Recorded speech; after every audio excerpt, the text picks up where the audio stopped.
capítulo 8, e eu quero dar o tema à minha fala dessa manhã, que é o seguinte: por que contribuir para a obra do Senhor? Eu vou trazer essa palavra hoje e no próximo domingo, sequência, falarei o mesmo assunto, o mesmo tema. E qual é o objetivo? O objetivo é doutrinar a igreja, o objetivo é esclarecer a igreja, o objetivo é ensinar a igreja sobre o privilégio de podermos participar da obra do Senhor. Então eu entendo que essa é uma responsabilidade precípua do pastor, de doutrinar a igreja, de ensinar a igreja. E eu quero então, com muita dependência de Deus, compartilhar a palavra do Senhor nessa ocasião. Segundo aos Coríntios 8, versículo 1 diz assim: e agora, irmãos, vos fazemos conhecer a graça de Deus dada às igrejas da Macedônia. Em muita prova de tribulação houve abundância do seu gozo, e a sua profunda pobreza transbordou em riquezas da sua generosidade. Pois segundo as suas posses, o que eu mesmo testifico, e ainda acima delas, deram voluntariamente, pedindo-nos com muitos rogos e o privilégio de participarem desse serviço que se fazia para com os santos. E não somente fizeram como nós esperávamos, mas a si mesmos se deram primeiramente ao Senhor e depois a nós pela vontade de Deus. De maneira que exortamos a Tito que como começou, assim também acabe esta graça entre vós. Portanto, assim como em tudo tendes abundância, em fé, em palavra, em ciência, em todo zelo e no vosso amor para conosco, assim também sobressaí nesta graça. Não digo isto como quem manda, mas para provar, pelo zelo dos outros, a sinceridade do vosso amor. Pois já conheceis a graça de nosso Senhor Jesus Cristo, que, sendo rico, por amor de vós se fez pobre, para que pela sua pobreza vos tornasseis ricos. E aqui dou o meu parecer sobre o que vos convém. No ano passado, fostes os primeiros não só a dar, mas também a querer dar. Agora, porém, completai o já começado, para que, assim como houve a prontidão de vontade, haja também o cumprimento segundo o que tendes. Pois se há prontidão de vontade, será aceita segundo o que qualquer tem, e não segundo o que não tem. Mas não digo isto para que os outros tenham alívio e vós aperto, mas para a igualdade. Neste tempo presente, a vossa abundância supra a falta dos outros, para que também a sua abundância supra a vossa falta e haja igualdade. Como está escrito: o que muito colheu não teve demais, e o que pouco não teve falta.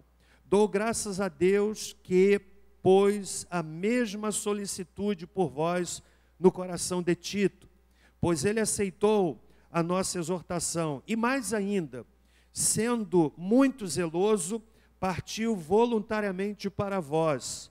E com ele enviamos o irmão cujo louvor no Evangelho está espalhado por todas as igrejas. Abro parêntese para dizer que essa referência que Paulo faz a esse irmão, não temos indicação, temos suposição, mas não temos uma indicação exata de quem seja a pessoa acerca de quem o apóstolo Paulo faz essa distinção. Versículo de número 19, e não só isto, mas foi também escolhido pelas igrejas para ser nosso companheiro de viagem no desempenho desta graça que por nós é ministrada para a glória do Senhor e para provar a nossa boa vontade. Queremos evitar que alguém nos censure por esta abundância que por nós é ministrada, pois zelamos o que é honesto, não só diante do Senhor, mas também diante dos homens. Com eles enviamos outro nosso irmão, o qual muitas vezes em muitas coisas já experimentamos ser zeloso, e agora muito mais zeloso ainda pela muita confiança que em vós tem. Quanto a Tito, é meu companheiro e cooperador para convosco. Quanto a nossos irmãos, são embaixadores das igrejas e glória de Cristo. Portanto, mostrai para com eles, perante as igrejas, a prova do vosso amor e da nossa glória a vosso respeito. Pai amado, em nome de Jesus, eu quero pedir que o Senhor me dê graça, nesse momento em que a palavra há de ser exposta, que o Senhor possa me dar facilidade na palavra e facilidade no entendimento, e que ao final desta celebração, saiamos daqui instruídos, saímos daqui orientados sobre o privilégio de podermos contribuir para a obra do Senhor. Ainda quero interceder pela vida do Teixeira, esposo de Mara, que está hospitalizado, será submetido a uma cirurgia. Que o Senhor tenha misericórdia da vida dele, Pai, em nome de Jesus. Amém. Meus irmãos, eu quero nessa manhã, então, como parte de duas mensagens que eu pretendo compartilhar, querendo Deus, trabalhar o seguinte tema: por que contribuir para a obra do Senhor? Eu sei que falar sobre contribuição na igreja, muitas vezes gera algum desconforto para muitas pessoas, em face até daquilo que as pessoas de fora da igreja dizem dos crentes, né?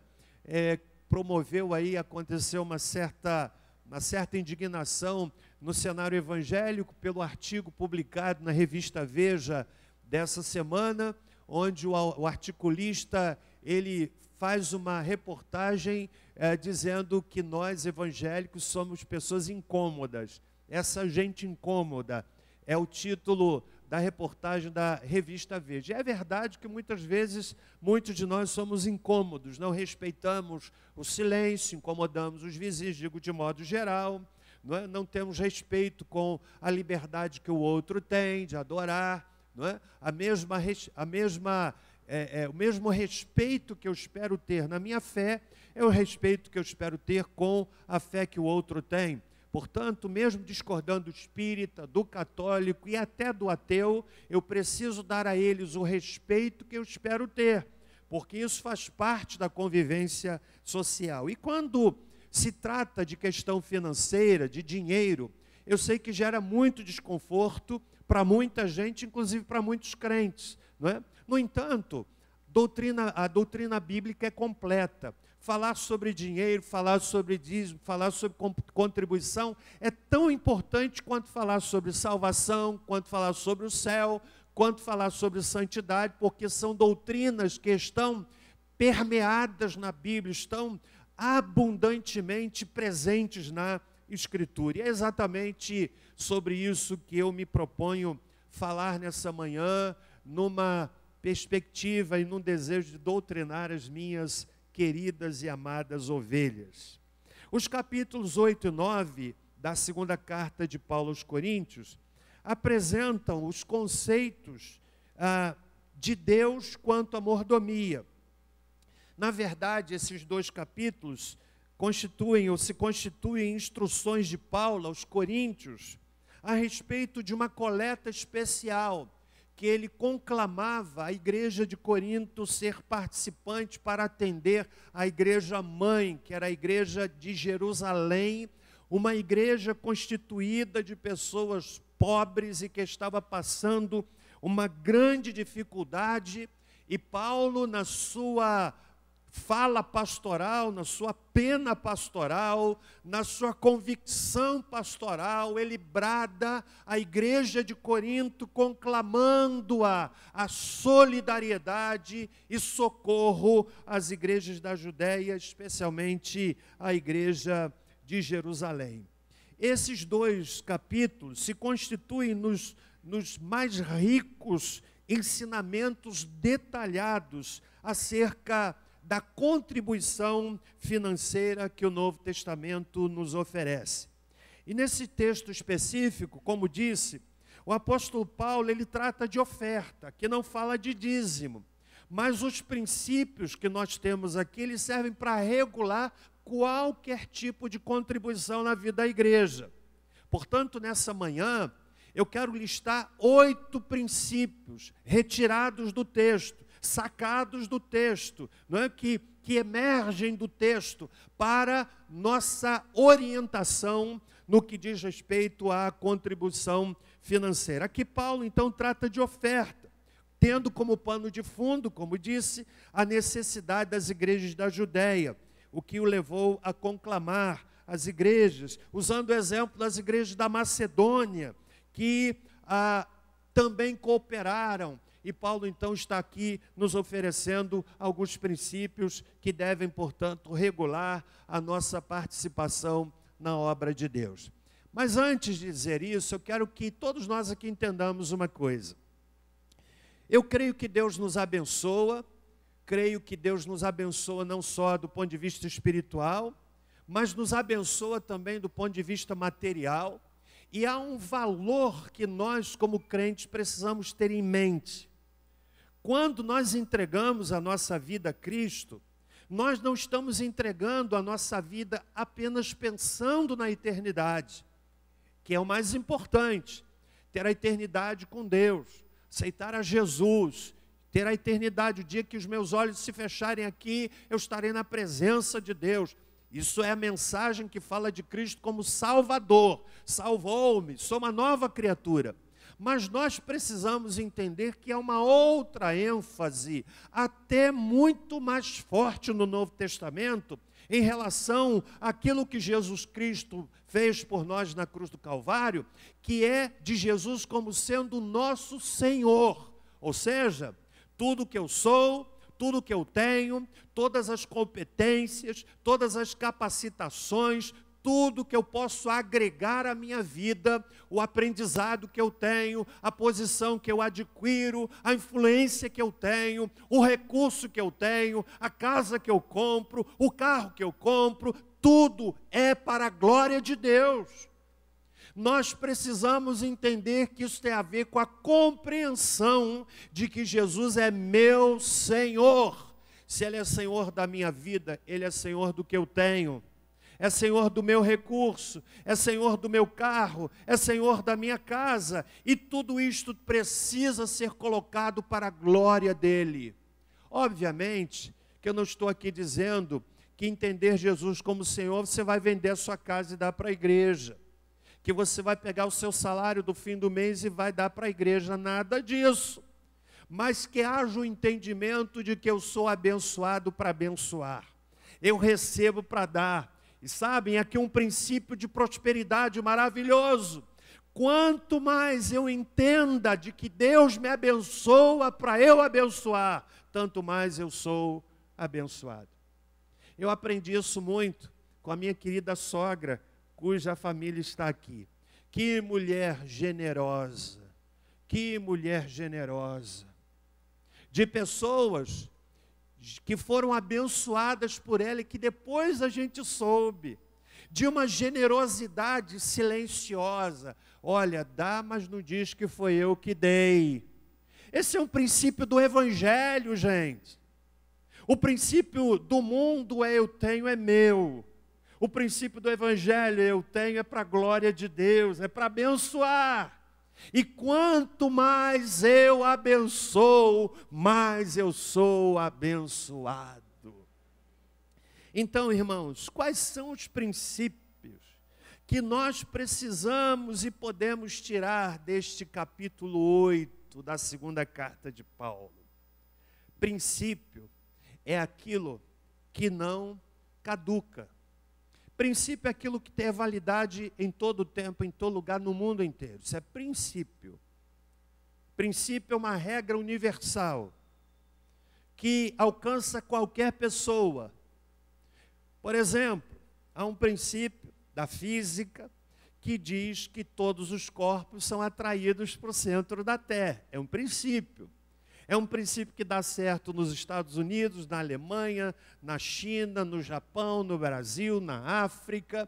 Qualquer pessoa que suba ao alto de um prédio, por mais que ele jejue, por mais que ele ore, ele vai ao alto de um prédio e diz assim: eu vou me atirar daqui e vou flutuar.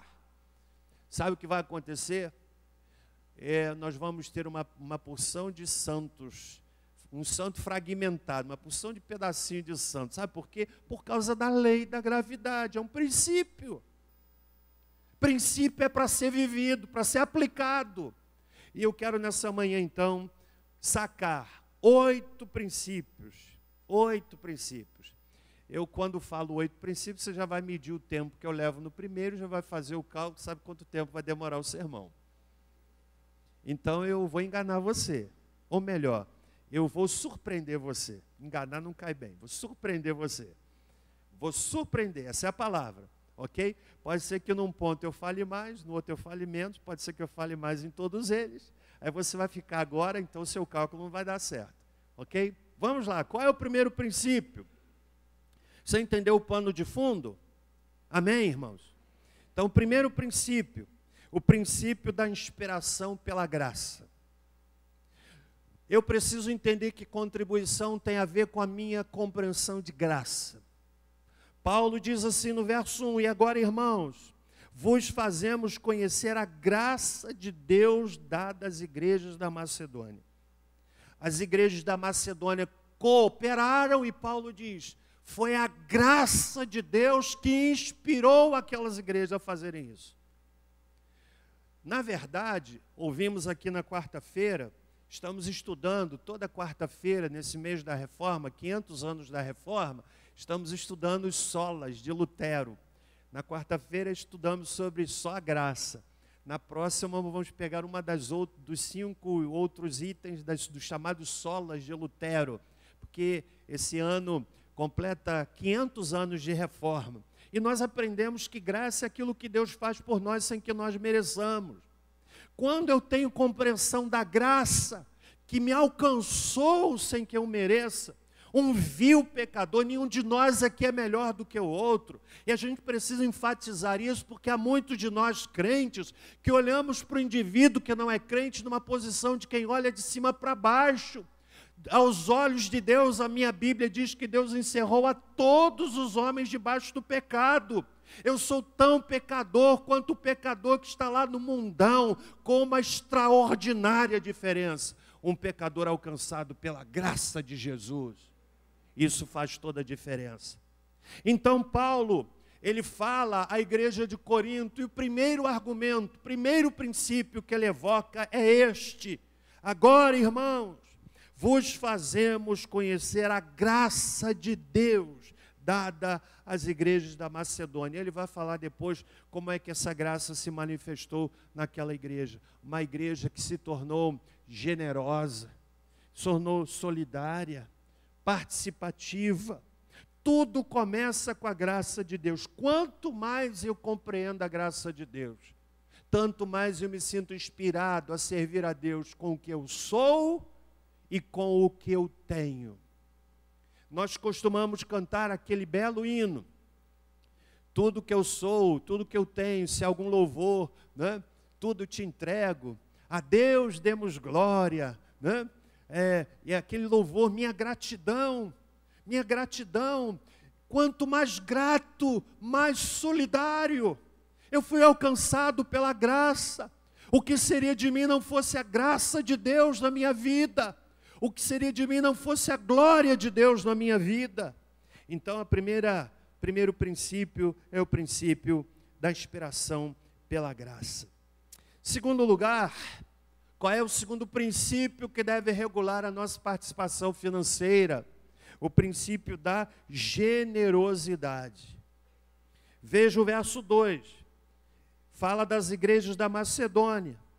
Em muita prova de tribulação houve abundância do seu gozo, e a sua profunda pobreza transbordou em riquezas da sua generosidade. Preste bem atenção. Generosidade independe de quanto se tem, mas sim de quanto se dá em relação ao que se tem. Ou seja, uma oferta quantitativamente menor pode representar generosidade maior do que aquela oferta quantitativamente maior. Generosidade é definida não pelo que eu oferto apenas, mas sim por aquilo que eu oferto diante daquilo que eu ganho. Por exemplo, não é o caso aqui, imagine alguém que entra aqui na igreja com uma Mercedes, bonita, um carro de 250 mil reais, e dá uma oferta, um exemplo, para você entender, e dá uma oferta de 1.500 reais. É uma oferta de generosidade? Sim ou não? Sim ou não? Claro que não. Agora entra aquele irmão com a sua bicicleta, bonita, e ele dá uma oferta de 200 reais, ele ganha um salário mínimo. Para você entender, essa oferta é generosa? Mais do que a outra? Quantitativamente menor, mas qualitativamente maior. Sabe o que é isso? Generosidade. Generosidade. Eu não sei do seu caso, mas eu quero dizer que é altamente abençoador quando somos generosos. Há pessoas, e eu falo isso com muita tranquilidade, porque eu não sei quanto aqui as pessoas ofertam. Faço de propósito até para eu ficar mais à vontade. Eu posso fazer isso. Eu acesso Atos 6, eu tenho como saber da realidade de dízimo de todos os membros da igreja. Mas não faço isso. Não faço isso. Para eu ficar mais à vontade para falar o que eu falo nesse momento. Eu não sei se todo mundo aqui é generoso. Ou seja, mostra um padrão financeiro de vida, mas isso não se traduz na sua generosidade, na contribuição, sobretudo nesse momento desafiador da igreja. Paulo está aqui evocando o exemplo das igrejas da Macedônia, que eram igrejas pobres, diz ele no verso 2. Aliás, é mais fácil encontrar generosidade em pobre do que em rico. Sabiam disso? É mais fácil encontrar liberalidade em gente pobre do que em gente rica. Sabiam disso? E Paulo diz, em muita prova de tribulação houve abundância da sua alegria, e a sua profunda pobreza transbordou em riquezas da sua generosidade. Segundo princípio, primeiro, graça. Segundo, generosidade. Já deu para calcular o tempo do sermão? Amém? Amém? Amém ou não amém, gente? Princípio da espontaneidade, é o terceiro princípio. Verso 3. Pois, segundo as suas posses, o que eu mesmo testifico, e ainda acima delas, isso é generosidade, deram o quê? Deram o quê, irmãos? Voluntariamente, sabe o que é isso? Espontaneidade. Guarde aqui, ninguém pode ou deve ser forçado a ofertar qualquer coisa que seja. Nem a coação emocional, a coação psicológica, a coação espiritual. A coação espiritual, se você não der, Deus vai pesar a mão sobre você. Gente, guarde aqui uma coisa. No reino de Deus, nada pode ser feito pela força. É devoção. Ninguém é forçado a ler a Bíblia, mas eu a leio por devoção, porque ela alimenta a minha alma. Ninguém pode ser forçado a orar, mas a pessoa legitimamente convertida, ela ora porque ela sente necessidade. Isso é devoção. Então, o terceiro princípio, espontaneidade. Paulo está dizendo aqui que as igrejas deram o quê? Voluntariamente. Sabe o que é voluntariamente? É sem coação. Sem coação. Isso é um princípio. Princípio do reino. Tudo precisa ser feito com a motivação de espontaneidade. Espontaneamente eu dou, ninguém me forçou.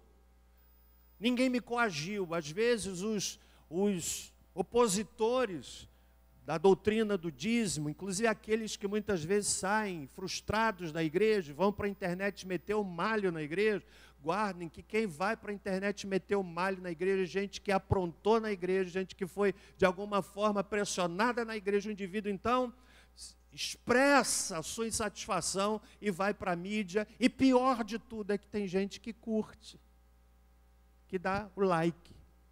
Acho que tem gente que não tem muita noção. O camarada está metendo malho na igreja de Jesus. Às vezes a igreja da qual ele faz parte é membro. É como um indivíduo que está cortando o dedo do seu corpo, ele diz, gostei, corta o outro. Porque a igreja é corpo de Cristo, dá o like, gostei, curto.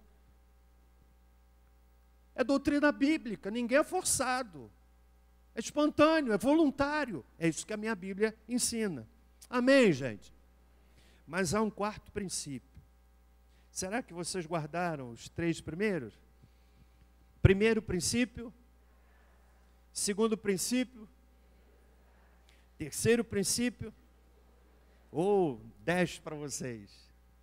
Mas há um quarto princípio, que é o princípio do privilégio. Olhe para mim. Deus precisa do nosso dinheiro? Sim ou não?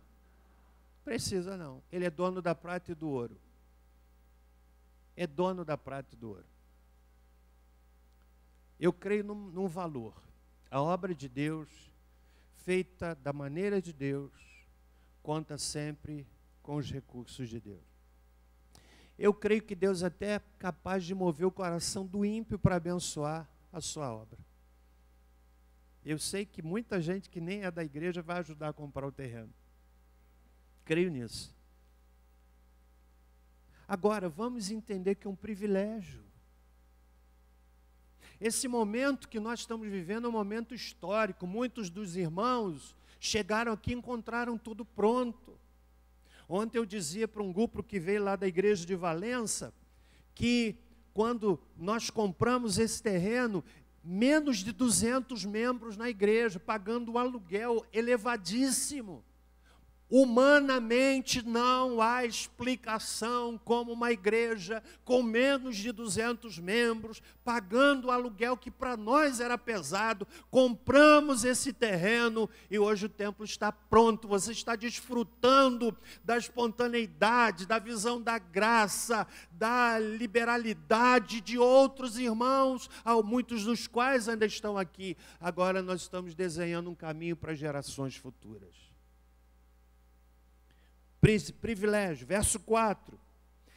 Olha o que é que ele diz aqui: pedindo-nos com muitos rogos o privilégio de participarem desse serviço que se fazia para com os santos. Os irmãos, embora sem muitos recursos, eles pediam. Com rogo significa o seguinte: por favor, deixa eu ajudar. Por favor, deixa eu ajudar. Aliás, deixa eu dar aqui uma orientação para o irmão. Às vezes a gente mostra-se uma humildade muito tola. Deus toca o coração de alguém para nos abençoar.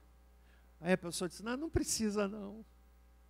Aí a pessoa insiste, não, deixa eu te ajudar. Não precisa não. E a gente está precisando. Mas eu quero, não precisa não. Irmão, Deus muitas vezes levanta pessoas para nos abençoarem.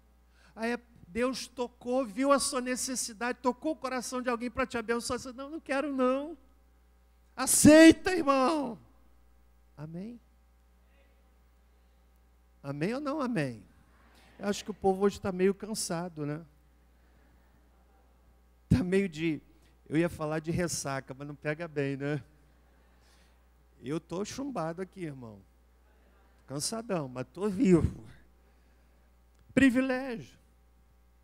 Paulo diz, olha, eles pediram com muito encarecimento o privilégio de participarem desse serviço a favor dos santos. Precisamos entender que contribuir é um privilégio. Eu entendo assim, privilégio, privilégio, privilégio.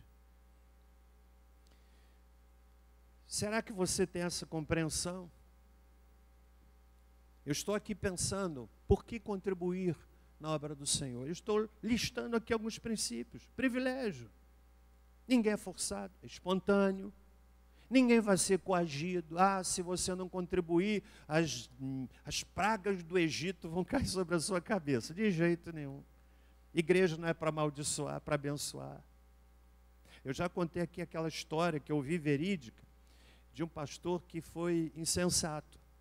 Que no culto tinha sempre uma senhora idosa que entrava arrastando o pé na igreja e atrapalhava todo mundo. E um dia ele perdeu o controle e ele lançou uma palavra lá pesada, né? E a mulher morreu naquela semana. O povo pensou assim: olha, maldição do pastor. Igreja não é lugar de amaldiçoar. Igreja é lugar de abençoar. Me maltratou, eu abençoo. Me prejudicou, eu abençoo. Igreja é lugar de bênção. Então, o privilégio. Quinto princípio, o princípio de entrega total, o princípio de entrega de si mesmo. Verso 5, Paulo diz: e não somente fizeram como nós esperávamos, mas, olha que princípio lindo, a si mesmos se deram, primeiramente ao Senhor e depois a nós pela vontade de Deus. Sabe o que é isso? O princípio de entrega de si. Quando eu entrego o que eu tenho, não é necessariamente constatado que eu entrego o que eu sou. Posso entregar o que eu tenho sem entregar o que eu sou. Sim ou não? Agora, quando eu entrego o que eu sou, eu entrego o que eu tenho. Paulo joga a luz. Se entregaram, ele usa essa composição de expressões, né? Se entregaram, mas a si mesmos se deram primeiramente ao Senhor e depois a nós pela vontade de Deus, que é o princípio da entrega do que eu sou. Irmão querido, guarde isso. Deus abençoa você e a mim, para que nós possamos abençoar a outros. E quando a gente tem essa visão, mais Deus vai abençoando. Mais Deus vai abençoando. Mais Deus vai abençoando. Aprenda a ser generoso, entenda que é um privilégio, mas antes de dar o que tem, entregue-se ao Senhor. Paulo diz, antes se entregaram a si mesmos ao Senhor. Essa é a base, a coluna dorsal da contribuição. Sexto princípio, princípio da prioridade. No verso 10, eu leio o apóstolo Paulo dizendo assim: e aqui dou o meu parecer sobre o que vos convém. No ano passado, fostes os primeiros não só a dar, mas também a querer dar. Agora Paulo fala aqui da igreja. Que não só quiseram dar, mas quiseram ter a prioridade de dar. Não apenas deram, mas quiseram ser os primeiros. Paulo está conclamando a igreja de Corinto a cooperar com as necessidades dos santos da Judéia. Sétimo princípio, princípio da possibilidade. Princípio da possibilidade. Verso 12. Pois se há prontidão de vontade, será aceita segundo o que qualquer tem, e não segundo o que não tem. Mas não digo isto para que os outros tenham alívio e vós aperto. Ou seja, o que Paulo está dizendo aqui é que ninguém deve ofertar além daquilo que tem. Está compreendendo? Ninguém deve ser forçado em coisa alguma e ninguém deve entender que ele tem de se endividar para contribuir na obra de Deus. Ele fala da possibilidade. Eu tenho que trazer a minha contribuição para dentro da minha possibilidade. E não há contribuição maior ou menor, do ponto de vista quantitativo. mas sim do ponto de vista qualitativo. Ninguém deve ser levado a passar aperto. Não passe aperto pela obra de Deus, irmãos. Não passe aperto. Ore a Deus para lhe dar abundância, para que você possa cooperar. Amém. Termino aqui, sim ou não? Por quê? Ah, que bom. Está prestando atenção, né? Vamos então fazer aqui uma revisão.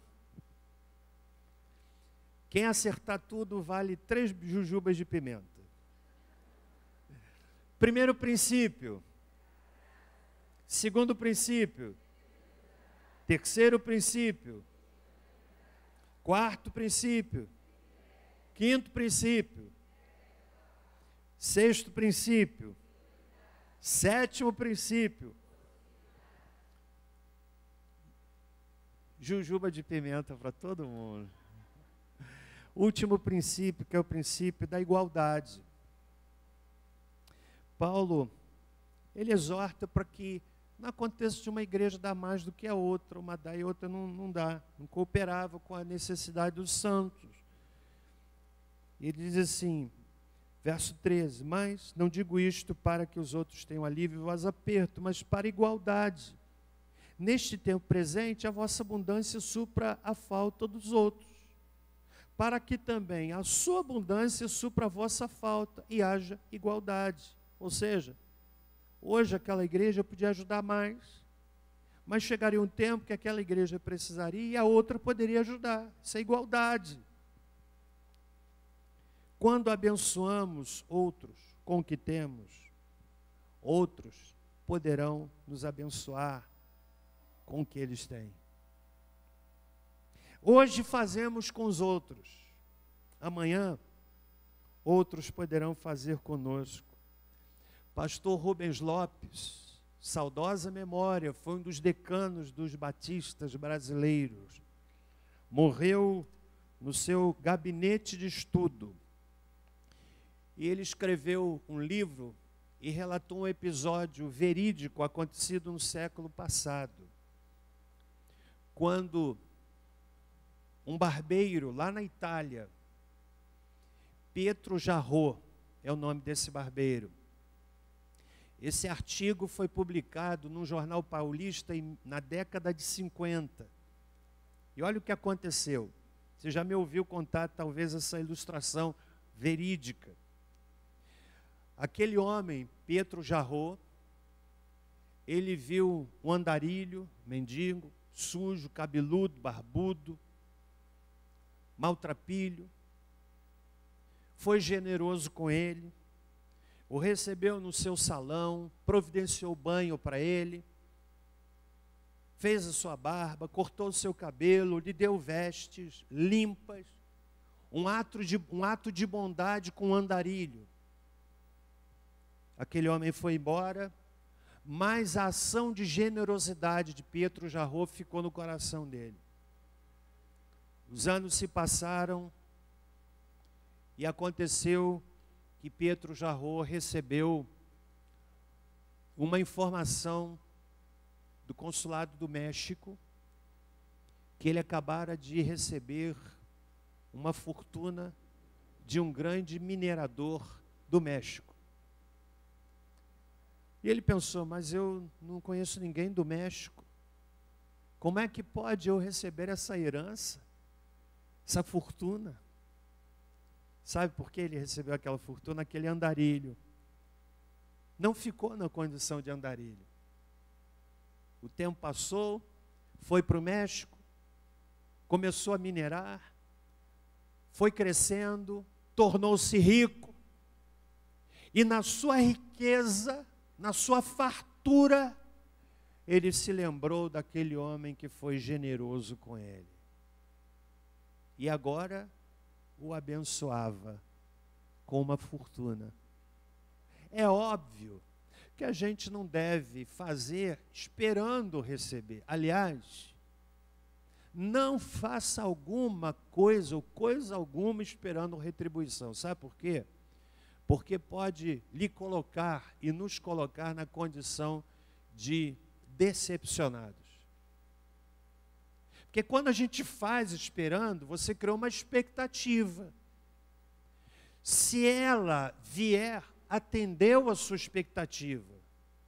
Mas se ela não vier, você vive uma terrível decepção. Então, melhor é não esperar. Por quê? Se você não espera, se ela não vier, não tem decepção. E se ela vier, você tem uma extraordinária surpresa. Não devemos fazer esperando. O que devemos é semear e regar a generosidade, como Paulo fala aqui nesse texto. Amém, meus irmãos? Será que vocês conseguiram guardar todos os princípios? Eu gostaria que a gente, cadê o músico aqui? Renan, ok? Já vai ficando aqui, amado, por favor. Como agradecer é o louvor que a gente vai cantar. Será que você conseguiu gravar os princípios? Qual é o primeiro princípio? Segundo princípio? Terceiro? O quarto princípio? Quinto princípio? Sexto princípio? Sétimo princípio? E o último princípio? Amém? Vamos ficar em pé? Como agradecer? É o louvor que nós vamos entoar e já caminhando para o fim do culto. Depois do culto, então, quem puder ajudar, eu peço a sua cooperação. Vamos cantar, irmãos, como agradecer.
Ofereço a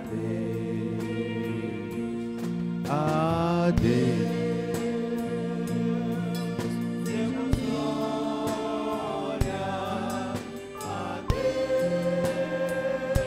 a Deus, demos glória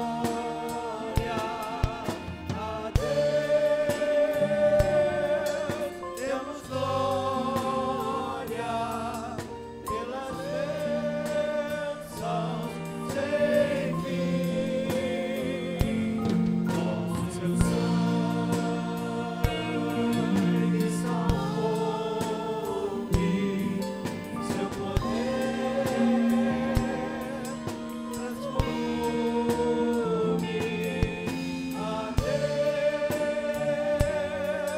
demos glória pelas bênçãos sem... Só a igreja, segunda estrofe. Quero viver.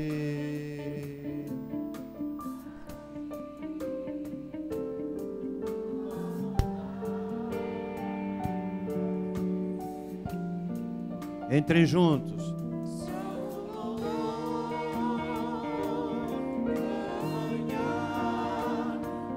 Quero entregar ao meu Salvador, Salvador, com seu sangue salvou-me, seu poder transformou-me. A Deus seja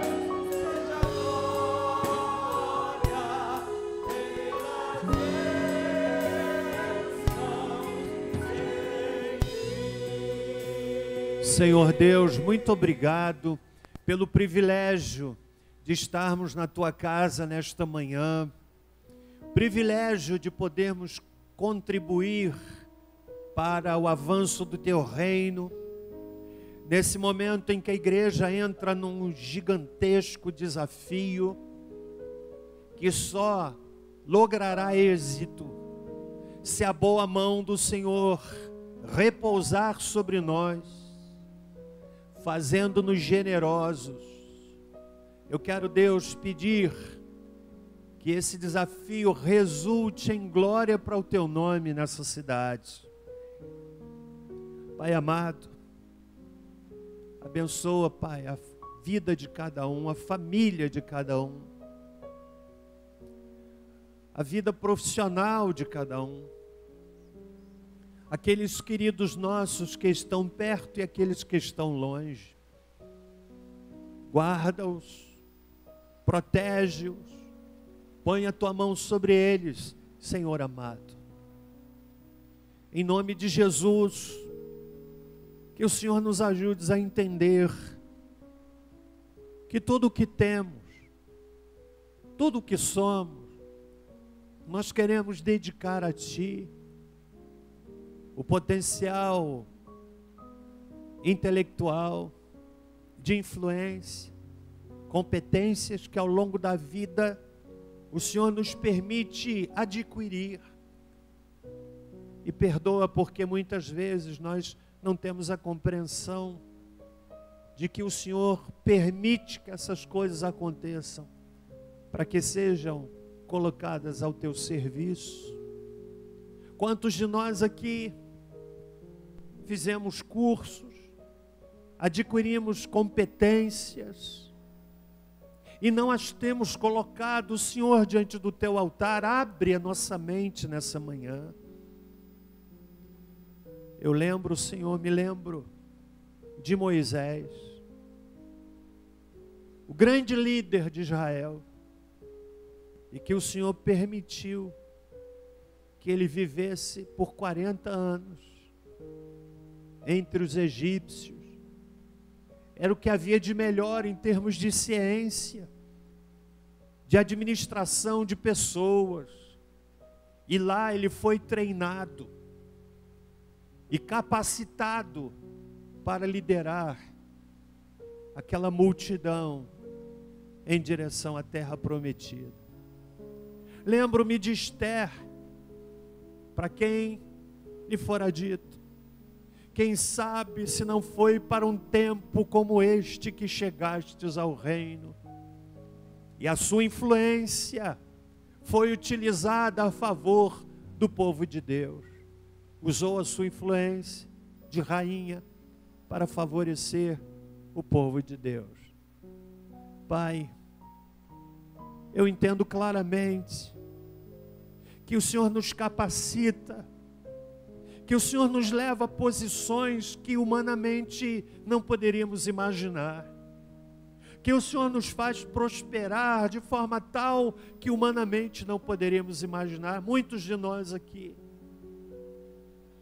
que não tivemos oportunidade de instrução, gente que talvez não tenha nunca entrado numa universidade, talvez apenas terminando o primeiro grau, mas o Senhor abençoou, fazendo-os prósperos, e que entendamos que essa prosperidade é para a glória do Teu nome. Pai amado, muito obrigado pela celebração dessa manhã, mais uma vez obrigado pela festividade de ontem. Tudo transcorreu de forma tranquila. Estamos cansados, é verdade, mas nada que uma noite de repouso bem dormida não recupere. E agora leva-nos em paz. Que o amor de Deus, nosso Pai, que a graça salvadora de Jesus Cristo e a doce consolação do Espírito Santo conosco sejam, e com todo o povo de Deus pela face da terra espalhado, desde agora e para todo sempre. Amém. Deus abençoe, obrigado a minha cunhada, Silvana, seu filho, pela visita. Deus abençoe.